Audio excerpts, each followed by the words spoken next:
Seulement 17 ans, des rêves plein la tête, une féroce envie d'aller voir dans le Grand Nord comment le climat conditionne la vie des nomades.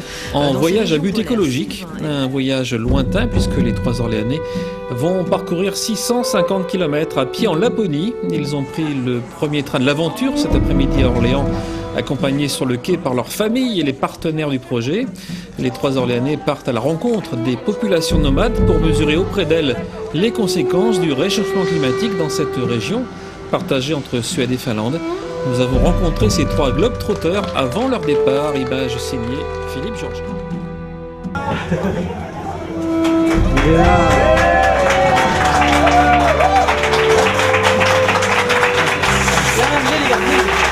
L'aventure commence.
Väg mot Kiruna.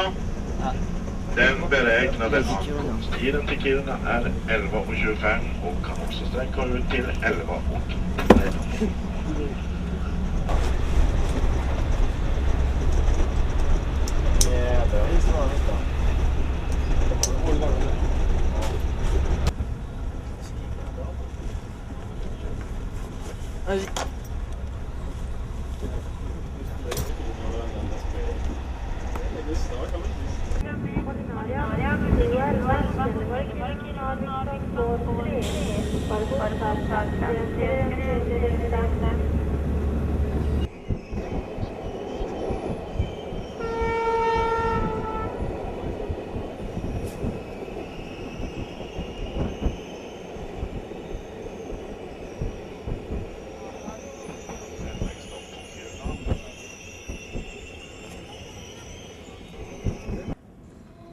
Laponie, c'est tout au nord de la Suède, de la Norvège et de la Finlande, juste après le cercle polaire arctique.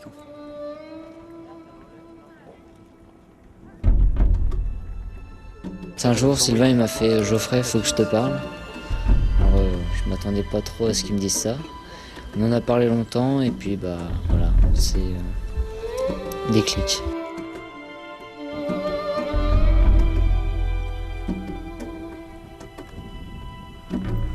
J'ai cru comprendre que les gens recherchaient des jeunes justement pour exposer, des jeunes motivés.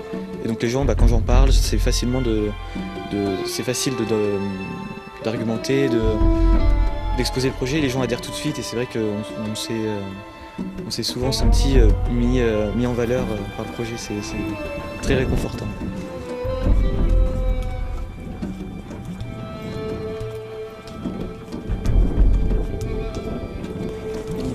Qui est partie d'une histoire de passion, et après tout un travail avec des partenaires pour trouver le financement et puis l'organisation pour tout le long de voyage, puis trouver un petit peu les équipiers pour partir, le plus intéressant en fait. Il y a eu un gros travail derrière avant le premier jour du départ, le jour J, enfin oui, on a mis à peu près quand même 8 mois de montage en partant de l'idée du projet.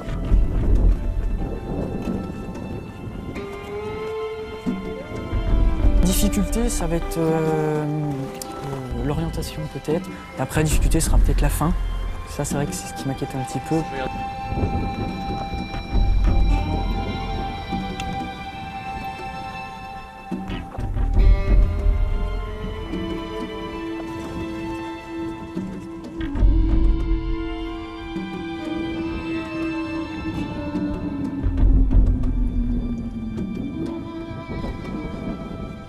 On n'est pas des grands scientifiques, c'est vrai, on a 17 ans, donc on n'aura pas des matériels de mesure précis pour mesurer une température ou je sais pas. Mais par contre, tout ce sur lequel on va pouvoir s'appuyer, ça va être sur des témoignages.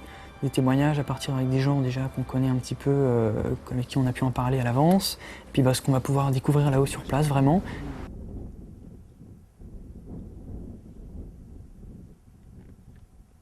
Touche la route et oui. Qui touche la route, c'est-à-dire? Le chemin. Mon avis, c'est... Ouais.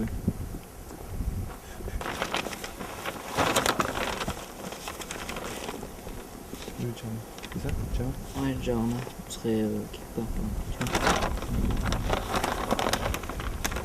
Il me reste tous.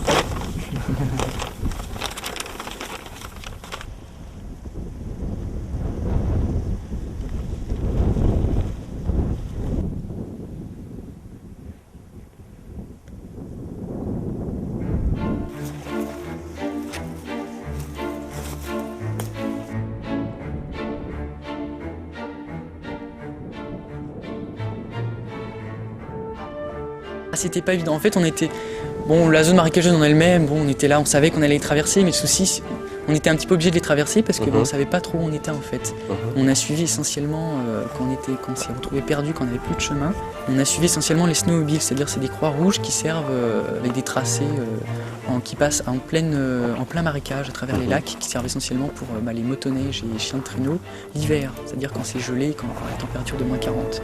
Mais là, le problème en été, c'est humide, c'est dégelé, donc évidemment, nous, on était obligé de passer à travers. C'était notre seul chemin, on n'avait que ça à suivre, donc on a suivi, et des fois, on était obligé de passer à travers, évidemment. C'est vrai que ça implique sur la fatigue, et puis sur la vitesse de marche, on ralentit.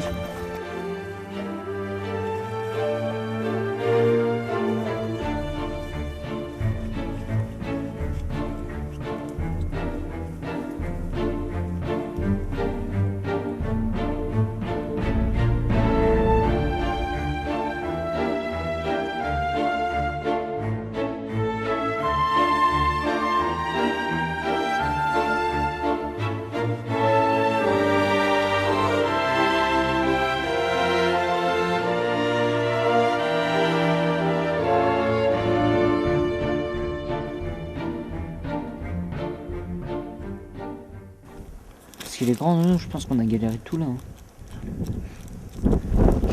Là on a passé sans... Bah si, la zone marécage, c'est là. Donc là on rejoint là. Partout des zones du marécage. Oui, non mais... Et entre les deux. Donc logiquement on passe entre... Là et l'autre côté de la carte. Oh putain. Là on traverse carrément une rivière. Si on traverse une rivière, on est du bon côté. Dès qu'on a passé la rivière, on tourne la carte. Bon, il n'y a plus qu'à avancer.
Même pas froid.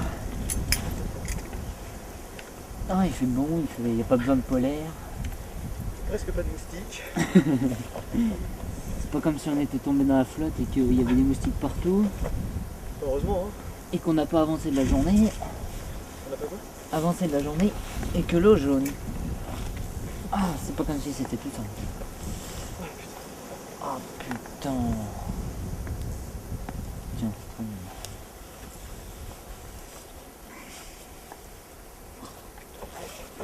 Je suis un peu bête.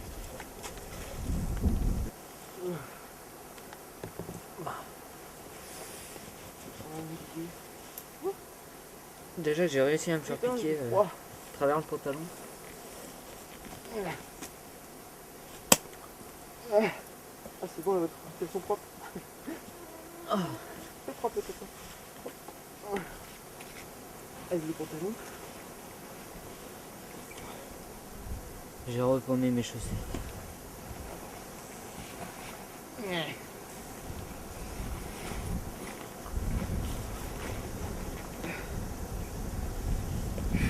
Ah ça y est, t'es déjà changé toi? T'as changé de t-shirt aussi? Mais je pense qu'il va sécher dans la nuit. Enfin, je me tâte encore. Allez.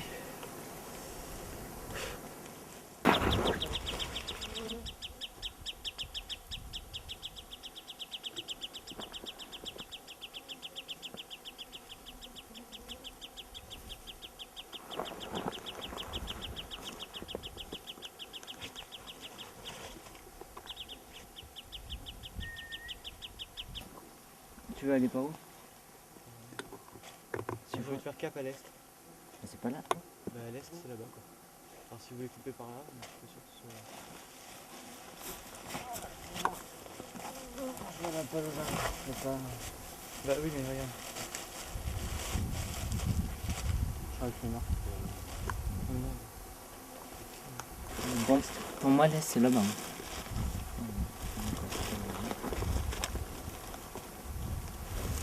Tout à l'heure on monte.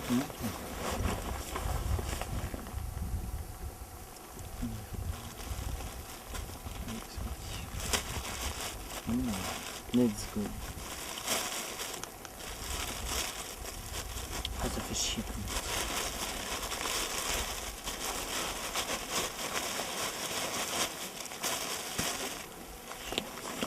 T'aimes les marécages?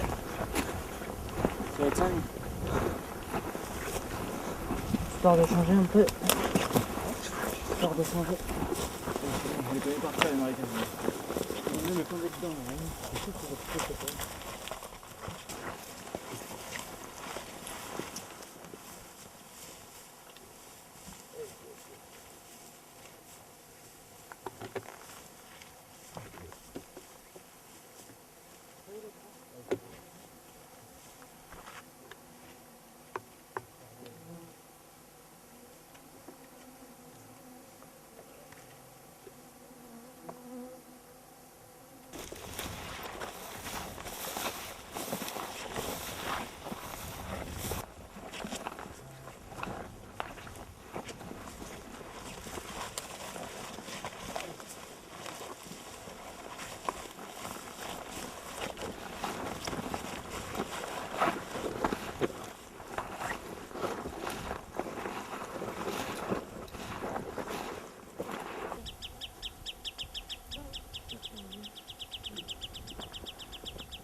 comme l'aspect quoi.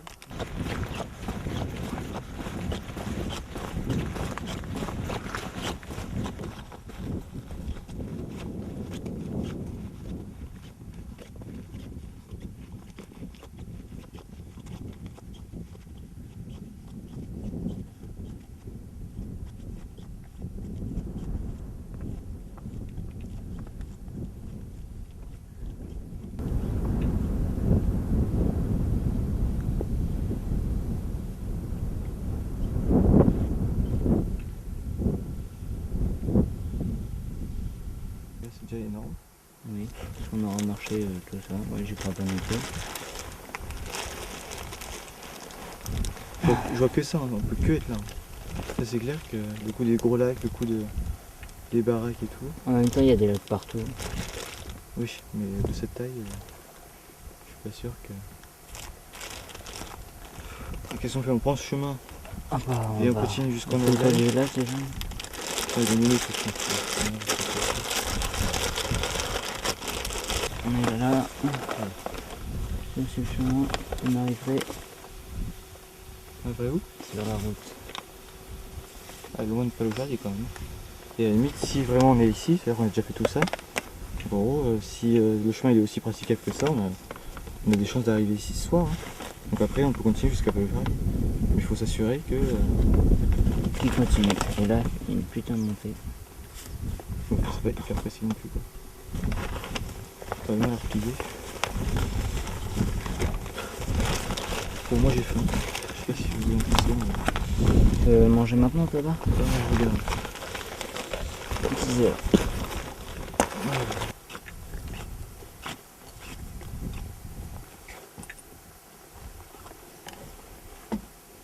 J'ai remis la clé là. Faut chercher plus loin.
On valmis.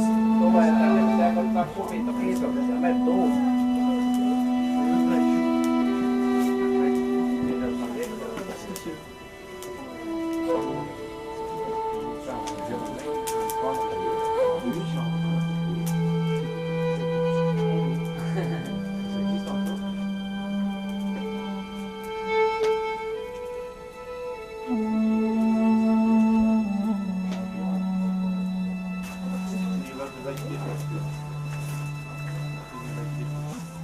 Hei, tää voitkin siellä. Hei, tää voitkin siellä. Mooi Virke. Hallo. Hallo, welkom. Welkom.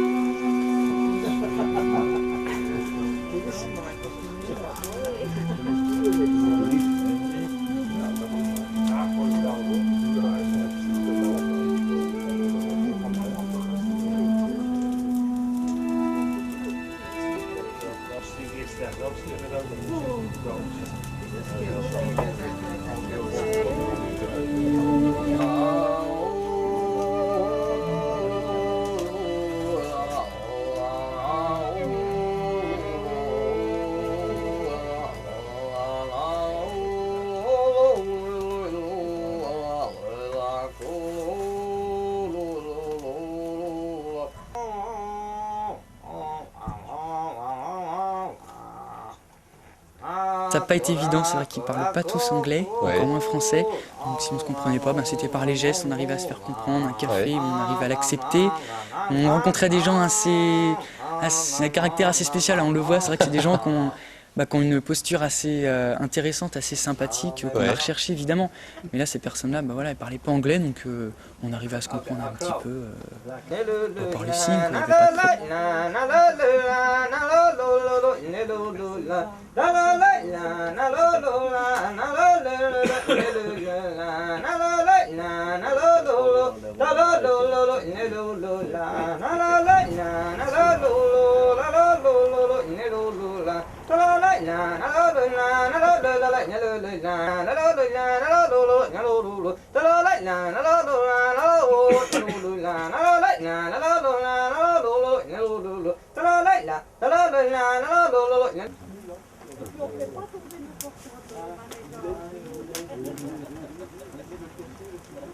Les Finnois, les Samis sont de la même famille. Il y a beaucoup de monde ici.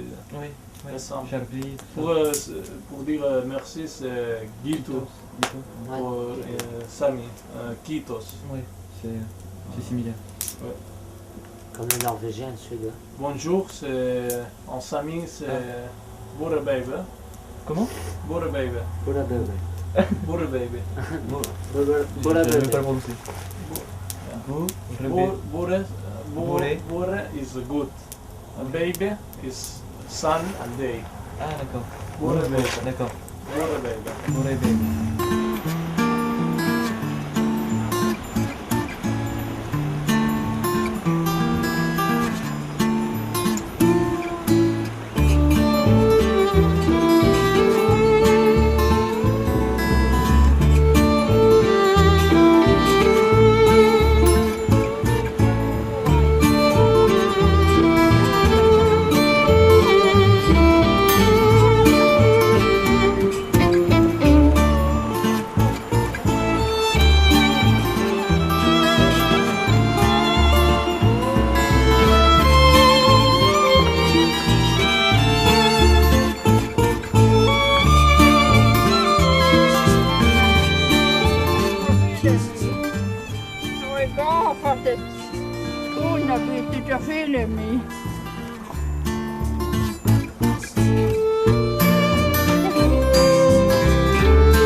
French.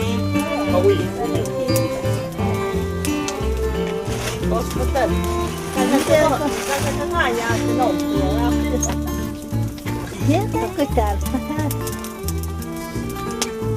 Kaffe.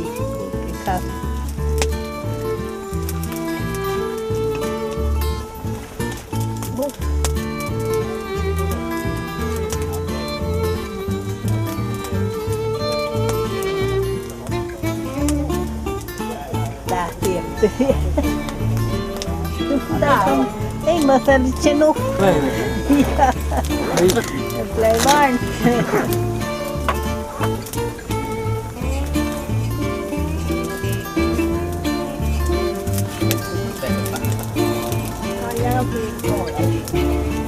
Oh, nu mă trebuie.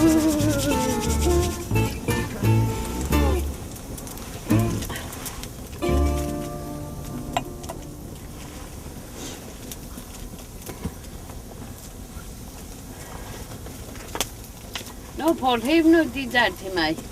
Det här? La den där kämpigt. Ja, det är kämpigt. Vai que ne meši. No di sanoo join.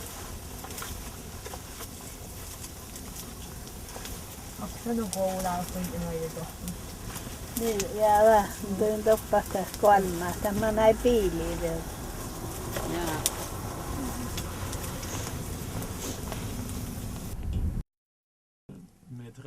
Alors on a pu discuter avec un monsieur qui nous a parlé justement un petit peu des problèmes au niveau climatique que lui a pu constater, c'est-à-dire au niveau des hivers. Les hivers arrivent de plus en plus tard, plus tardivement. Et il retrouve aussi des périodes de redoux en plein milieu de l'hiver et des périodes de regel complètement qui arrivent d'un jour à l'autre, ce qui provoque en fait des problèmes au niveau des couches de neige. Des neiges qui deviennent en plus beaucoup plus dures et plus compactes. Et par rapport à justement ces peuples nomades, ces peuples Sam qui vivaient essentiellement de l'élevage du renne, par rapport à leur nourriture du renne, c'est-à-dire ils se nourrissent essentiellement de la nourriture du sol, c'est-à-dire le lichen. Pour gratter la neige, c'est encore moins évident. Et donc ces peuples nomades sont obligés en fait, de rajouter un foin supplémentaire, une nourriture supplémentaire, donc des problèmes économiques pour ces peuples qui ne peuvent plus justement vivre essentiellement de cette population où il y avait de rennes. d'arbres, ils ont coupé ces arbres, ça devient plus froid, ça gèle. Alors que la neige qu'il y a à un niveau qu'il a tombé, ça devient glace. Après il neige plus en plus. Le renne, il a besoin de gratter en hiver pour trouver des choses à manger. Il mange lichen, c'est comme une plante molleuse qu'il y a à la terre. Les rennes, ils doivent gratter pour trouver le lichen. S'il y a un niveau de glace, parce que pendant la nuit, si c'est froid, ça devient en glace, alors c'est plus difficile pour eux à trouver cette lichen. Beaucoup de travail pour eux, mauvaise alimentation. C'est pour les Samis qui travaillent avec les rennes, c'est important. Mais les Samis, il a changé. Ils ont dû changer pour le temps, mais pour tout.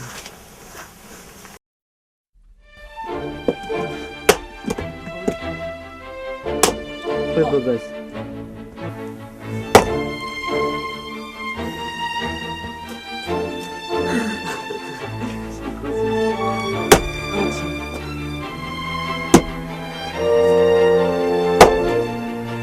Le bûcheron quoi.